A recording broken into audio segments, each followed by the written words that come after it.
Which is more important to you? Minority rights or majority rule? Minority rights is incompatible with unlimited democracy. Let's say you're boarding a hypothetical ship, the Unlimited Democracy. On board the Unlimited Democracy, 51% of all passengers are well-educated and well-off heterosexual Caucasian Christians. Beating your children and torturing animals are allowed. Unpopular? Thrown overboard. Poor? Thrown overboard. Atheist? Thrown overboard. Queer? Thrown overboard. Not white? Thrown overboard. Muslim? Thrown overboard. Jewish? Thrown overboard. Socio-politically left of Adolf Hitler? Thrown overboard. So any minority or unpopular individual has no rights and gets persecuted, which I represent by people being thrown overboard. With spaceships, it gets worse, as in getting blasted out of the airlock. Though a milder version of this is being left behind on some planet, space station, or forced onto a different spaceship. Do you know what is also unlimited, democratic, majority rule? A gang rape.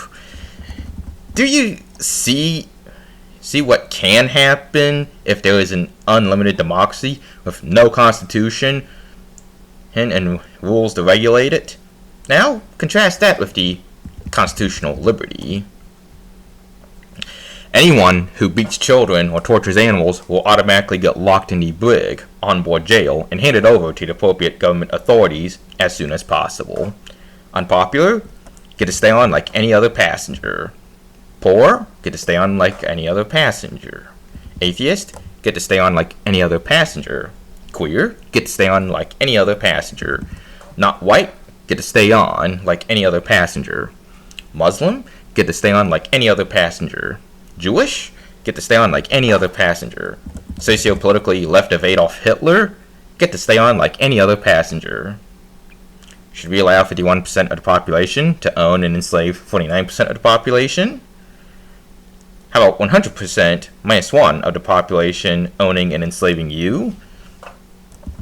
In Europe, North America, Australia, and New Zealand, should well-educated and well-off heterosexual Caucasian Christians be able to do whatever they want to everyone else, including indigenous peoples, by simply being the simple majority? In China, should the Chinese Communist Party be allowed to imprison, enslave, and genocide Uyghurs and other minorities by simply being the simple majority?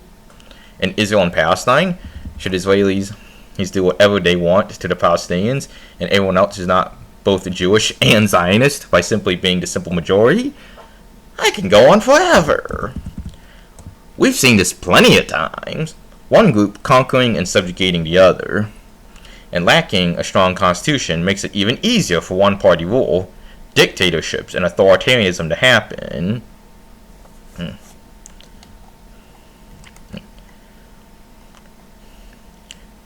I also recommend seeing, do stakeholders have to run the government?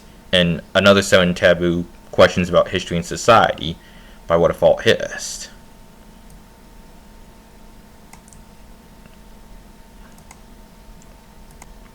Do you see what absolute and unlimited democracy can lead to?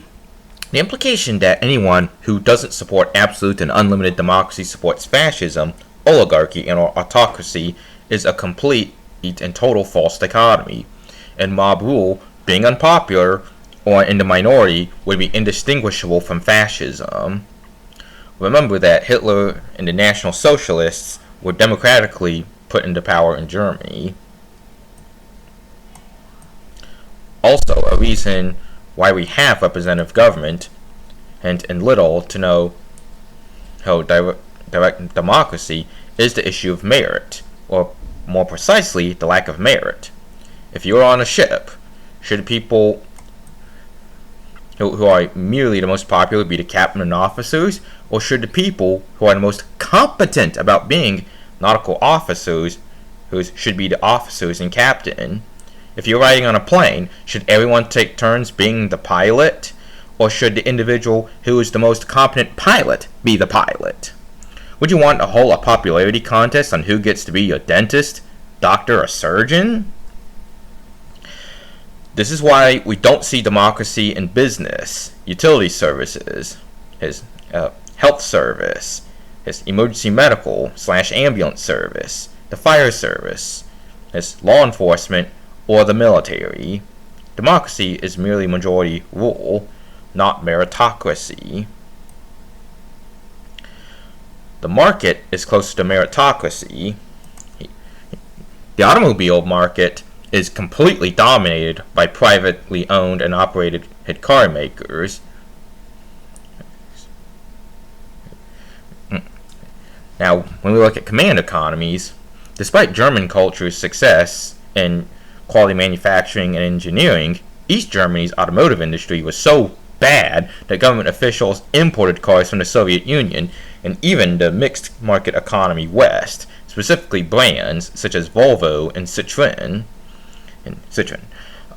North Korea's Kim dynasty and government officials also write in imported Audi, Mercedes-Benz, and Lexus automobiles, despite North Korea having its own automotive industry. If it were up to me, I'd implement something similar to the Constitution of Oceania, which I would classify as a constitutionally monarchist republic with direct democracy.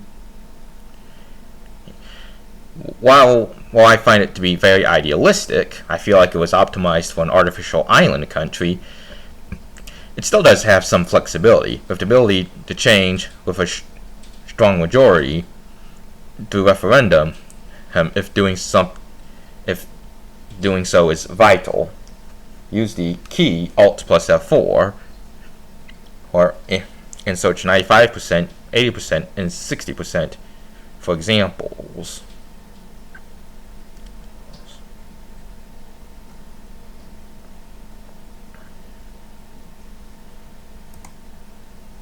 Please support the Substack blogs America vs. Europe and the World and Arguments Against Leftism. Here's my social media link tree, which I ask that you keep archive. You keep the link and archive my content. And please.